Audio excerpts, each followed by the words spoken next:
I do bad things to bad people here. So I play the role of Santo, who's connected to Yuan, the kid, si Miro. Nagkataon lang na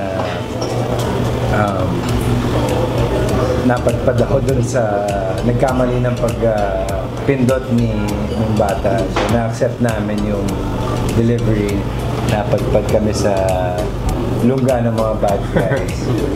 So I can't really spoil things. And then doon na magkakaroon ng for me naman, I think mag-e-enjoy yung mga tao kasi mula umpisa hanggang dulo bakbakan. There's even a scene here where Santo has fights, no?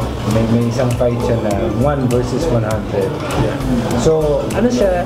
Very entertaining, heartwarming, and action-packed. Noong una, ang gusto ng prod, medyo darker si Santo, malalim yung voice, tapos mas maangas yung character niya. And then, biglang tinawagan ako ni Direk Lester. Punta ako dyan, ayusin natin, i-fine-tune natin para mas gusto kong medyo mas gawin nating mabait, mas bata, mas lovable tingnan. And then, pinuntahan niya ako sa kwarto ko, sa SEDA. And then doon na, nag-workshop kami for about 3 hours. And then we were doing all sorts of scenes. He wanted me to do it. Nag-read kami. Until finally we found Santo.